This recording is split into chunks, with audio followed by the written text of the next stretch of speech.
नमस्ते कैप्रिकॉर्न। मैं उम्मीद करती हूँ कि आप सभी अच्छे हैं, अपनी लाइफ में ग्रो कर रहे हैं, प्रोग्रेस कर रहे हैं। Sending you lots of prayers and best wishes from my side. Please take care, stay safe. हमारी अधूरी कहानी एक नए टॉपिक पे हम रीडिंग कर रहे हैं। ये रीडिंग उन लोगों के लिए है जिनकी लाइफ में एक समय पर कोई रोमांटिक पार्टनर था, मगर कुछ रीजंस की वजह से अब आप लोग एक दूसरे के साथ में नहीं हैं।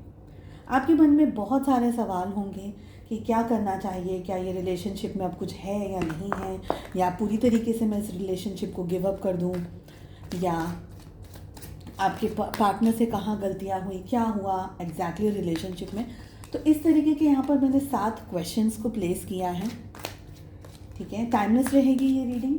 साथ ही कैप्रिकॉर्न ईयरली रीडिंग फॉर 2024 मैंने अपलोड कर दी है।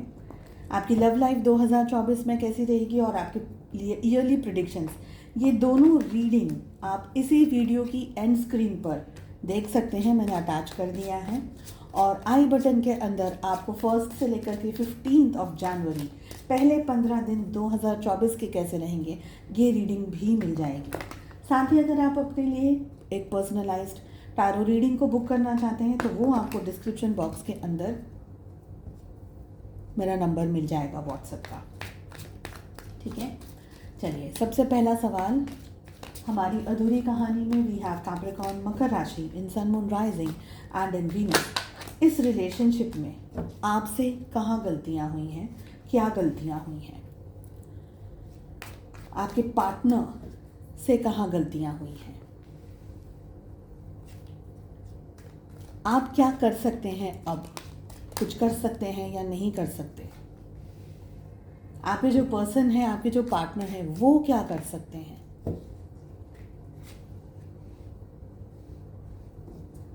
आप दोनों के रिलेशनशिप में एक्सटर्नल इन्फ्लुएंसेस क्या रहे। ठीक है, दूसरी एनर्जीज किस तरीके की रही हैं बाहर की। क्या इस रिश्ते को अब भी बचाया जा सकता है, कोई गुंजाइश है इस रिलेशनशिप को बचाने की या बिल्कुल नहीं है।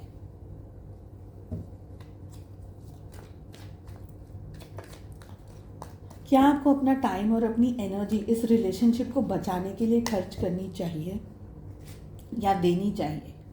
ठीक है, क्लैरिफिकेशन की अगर ज़रूरत हुई तो मैं सेकंड डेक से कार्ड्स को लूँगी।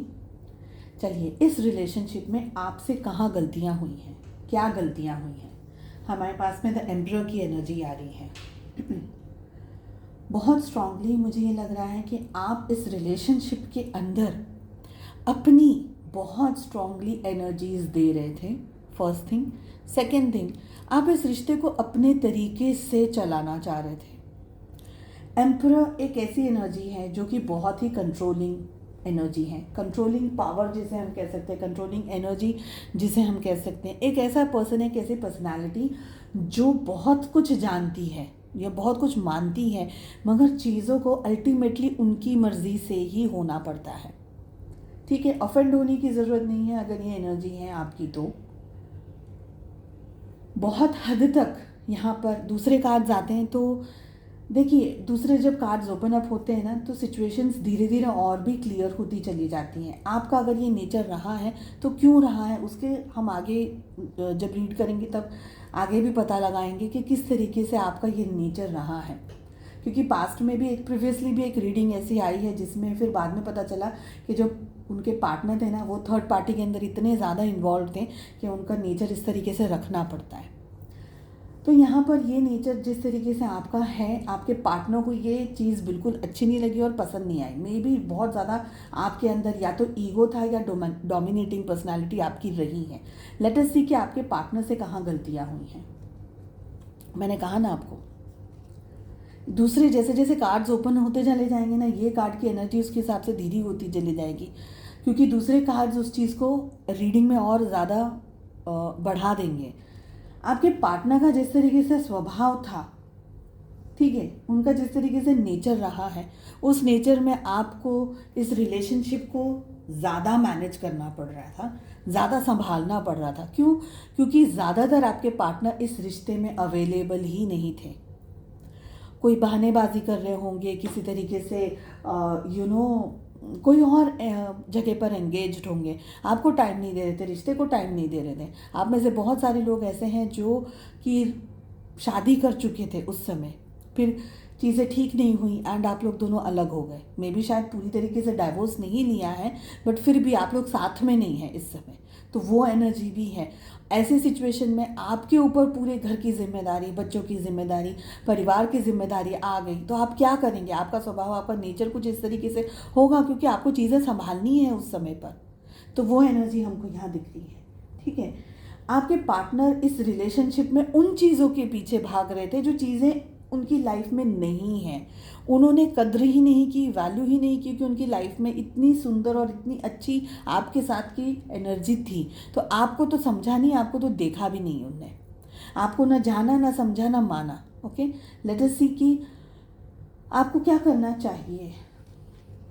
आपको भी बहुत ज़्यादा हिम्मत की और ताकत की ज़रूरत है इस रिलेशनशिप में, अगर आप इस रिश्ते को जोड़ना चाहते हैं फिर से। तो आगे देखेंगे कि क्या जोड़ना सही रहेगा, क्या इनको कांटेक्ट करना सही रहेगा, वो सब हम आगे देखते हैं। लेकिन यहाँ पर मुझे दिख रहा है कि आपने बहुत कुछ देख लिया है इस रिलेशनशिप में। अब्यूसिव भी रिलेशनशिप हो सकता है, गलत शब्दों का यूज़ करना ऐसे व्यवहार में, या गलत तरीके से हम कह सकते हैं कि रखना, ट्रीट करना। आपको चोट बहुत पहुंची है इस रिश्ते में, और जिसके लिए अब आपको हिम्मत, असीम ताकत की ज़रूरत है, बहुत हिम्मत की ज़रूरत है। अगर आपको ये रिश्ता चाहिए, ये पर्सन चाहिए, तो आपके पार्टनर क्या कर सकते हैं? वो कुछ कर ही नहीं रहे हैं, कुछ करना चाहते ही नहीं हैं। इंतज़ार करने के सिवा ये इंसान कुछ कर नहीं रहा है। बहुत अजीब है ये बात। ये पर्सन 2 ऑफ वांड्स कुछ करना नहीं चाहते हैं, ये एग्जैक्टली कुछ करना। आप ही इस रिश्ते को संभाल रहे हैं, आप ही संभाल रहे हैं, आप ही कर रहे हैं, आप ही सब कुछ कर रहे हैं। तो ये रिश्ता चल रहा है, तो चलेगा ये रिश्ता। पर सामने वाला अगर कोई एनर्जी ही नहीं दे रहा है, सामने वाला कुछ करना ही नहीं चाहता, आपको ही नहीं देखना चाहता, आपकी वैल्यू नहीं करना चाहता, रिश्ता नहीं चल पाएगा। ये इंतज़ार कर रहे हैं कि कब आकर के आपके साथ में ठीक से बात कर सके। पर वो इंतज़ार तो पूरा जन्म कर सकता है इंसान। कहीं ना कहीं तो एक्शन लेना है ना, कहीं ना कहीं तो बताना है, कहीं ना कहीं तो ये इस एनर्जी में आना है कि नहीं, ये रिश्ता हमको मैनेज करना है, बैलेंस करना है, चलो फिर से शुरुआत करते। कहीं ना कहीं तो स्टेप्स लेने। इनकी तरफ से ऐसी कोई एनर्जी नहीं दिख रही है। आप अपने आप को संभाल फिर भी बहुत स्ट्रांगली रहे हैं, बट इनकी कोई ऐसी एनर्जी नहीं दिख रही है। नेक्स्ट हमारा क्वेश्चन है कि आप लोगों के रिलेशनशिप में एक्सटर्नल इन्फ्लुएंसेस क्या रहे हैं? परिवार, फैमिली, आइदर आप दोनों ही अलग अलग पार्टनर से मैरिड हैं और आप लोग दोनों इकट्ठा हुए और चीज़ें इस तरीके की हो गई। सेकंड, आपका ऑब्सेसिव बिहेवियर भी हो सकता है इस रिलेशनशिप में इश्यूज क्रिएट करने के लिए। ऑब्सेसिव बिहेवियर का मतलब गलत नहीं है यहाँ पर, इसका मतलब ये है क्योंकि ये इतने अनअवेलेबल रहे आपके लिए, इन्होंने अपने टाइम को, अपनी रिलेशनशिप को मैनेज नहीं किया कि आप हमेशा उनके लिए तड़पते रहे, उनको मांगते रहे, एंड परिवार से आपको कभी भी सपोर्ट नहीं मिला। जैसे मैंने आपको कहा, बहुत सारे यहाँ पर एनर्जीज कपल्स की आ रही हैं, मैरिज की आ रही हैं। तो आप और आपके रिलेशनशिप में, आपके पार्टनर के साथ में इन लॉज का भी बहुत स्ट्रॉन्ग युद्ध रहा है, झगड़ा रहा है, फसाद रहा है। आपके पार्टनर कभी स्टैंड ले ही नहीं पाए, ना आपके लिए, ना अगर आपके बच्चे हैं उनके लिए। तो कहीं ना कहीं आपके पार्टनर इतने कमज़ोर हैं, क्योंकि थर्ड पार्टी यहाँ पर पेरेंट्स हैं, अगर समाज है, सोसाइटी हैं, तो वो बहुत हावी रही और आपके पार्टनर में ताकत नहीं, उनसे ज़्यादा ताकत आप में है। उनमें ताकत ही नहीं इस रिश्ते को संभालने की, या इस रिश्ते को बनाने की, या बचाने की, या अब भी कुछ मेहनत करने, अभी भी वो एनर्जी नहीं आ रही है। एक्सटर्नल इन्फ्लुएंसेस बहुत सारे रहे यहाँ पर। फैमिली रही है, बच्चे भी रहे हैं, अगर सपोज शादी हो गई है, बच्चे हैं, तो वो भी हैं यहाँ पर। ठीक है, क्या इस रिश्ते को बचाया जा सकता है? अब भी कुछ किया जा सकता है, बहुत स्ट्रांगली किया जा सकता है, पर क्या करना चाहिए वो भी देख लेते हैं। देखिए, अगर आप चाहें, आप देख रहे हैं आपके लिए कितने स्ट्रॉन्ग कार्ड्स आ रहे हैं, उनके लिए एकदम सादी एनर्जी है, एकदम मतलब अगर आप चाहें तो आप इस रिश्ते को बचाने के लिए, इस रिश्ते को संभालने के लिए मेहनत कर सकते हैं। पर मैं एक ही बात कहूँगी यहाँ पर, ये रिश्ता सिर्फ और सिर्फ आपका है। सामने वाला पार्टनर जो आपका, वो इस रिश्ते में एक सुई की नोक के बराबर भी मेहनत नहीं करना चाहते। यहाँ पर भी ये कार्ड कह रहा है, इस कार्ड की एनर्जी यस है, इस कार्ड की एनर्जी नो है। नो इसलिए है क्योंकि ये कार्ड में आपको मेहनत सिर्फ आपको ही करनी है। सब कुछ, जैसे मैंने कहा कि ये स्टार्टिंग से एनर्जी सिर्फ आपकी ही आ रही है। ये पार्टनर कुछ कर ही नहीं रहे हैं, इनको करना ही नहीं है। तो रिश्ता किस तरीके से हुआ? एक तरफा रिश्ता हुआ, इम्बैलेंस्ड एनर्जी हुई। आपको चाहिए तो आप गाड़ी भगाओ, आपको चाहिए तो आप खाना बनाओ, आपको चाहिए तो आप सब कुछ करो, पैसा भी कमाओ, घर भी संभालो, बच्चे भी संभालो, घर का दाना पीना, खाना पीना, वड़ेवर, घर के जितने भी 50 हज़ारों काम होते हैं वो भी आप करो। इनको कुछ नहीं करना है, बट इनको घर चाहिए, इनको आप चाहिए, इनको परिवार चाहिए। इतनी स्ट्रॉन्ग आपकी जो ज़िंदगी है उलझ के रह जाएगी। सुकून नहीं है, शांति नहीं है, पीस नहीं है। आप में से कितने सारे लोग बहुत बड़े ट्रॉमा से गुजरे हैं इस रिश्ते में, और आप गुजर रहे हैं जब भी, तो आपको कोई कंधा नहीं मिला सपोर्ट करने के लिए। इनने बिल्कुल आपको सपोर्ट नहीं किया। तो अगर आप इस रिश्ते को बचाया जा सकता है 100%, जब यहाँ पर दोनों ही लोग इस रिश्ते को बचाने के लिए मेहनत कर रहे हों। यहाँ पर मेहनत सिर्फ आप कर रहे हैं। अगर आप अकेले मेहनत करते रह गए तो ये रिश्ता तो पहले भी क्या था और अब भी क्या है, तो फ़र्क ही क्या रह गया।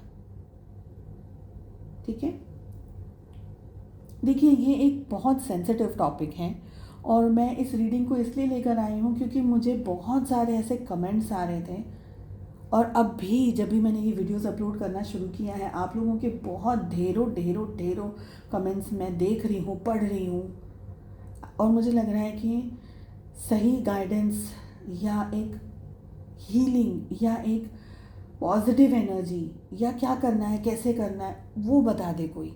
तो बस मेरी कोशिश सिर्फ यही है हीलिंग लाइफ के थ्रू कि आप लोग, सब लोग थोड़ा भी अपनी लाइफ में स्टेबल हो पाए।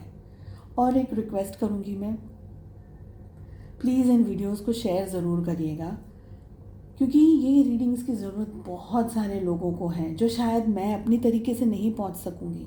तो आप लोगों के ऊपर ये जिम्मेदारी मैं सौंप रही हूँ कि आप मदद करेंगे, शेयर करेंगे, ताकि इस तरीके की रीडिंग, सपोर्ट या हीलिंग, जो कि हीलिंग लाइफ का मेरा मोटिव है कि आप लोगों को हीलिंग प्रोवाइड मैं कर सकूं। तो ये रिस्पॉन्सिबिलिटी आप पर सौंप रही हूँ मैं, इस ट्रस्ट के साथ है और उम्मीद के साथ में कि आप फॉरवर्ड ज़रूर करेंगे, शेयर ज़रूर करेंगे जिनको भी ज़रूरत है, या वॉटेवर इस आपके हिसाब से ठीक है। एंड अगर आप प्रेडिक्शंस और अपनी लव लाइफ चेक करना चाहते हैं तो एंड स्क्रीन्स को देखना मत भूलिएगा, आई बटन को चेक करना बिल्कुल भी मत भूलिएगा। उम्मीद करती हूँ आपको रीडिंग पसंद आई। कमेंट करके ज़रूर बताइएगा रीडिंग कैसी लगी, क्या एनर्जीज आपके साथ में मैच कर रही हैं, एंड वॉज दिस हेल्पफुल। ये सोच मेरी, ये कॉन्सेप्ट मेरा, ये समझ मेरी, ये इंट्यूशन मेरा, वॉज दिस हेल्पफुल। चलिए, अपना ध्यान रखिएगा, हम मिलते हैं अगली रीडिंग में। Take care, bye bye.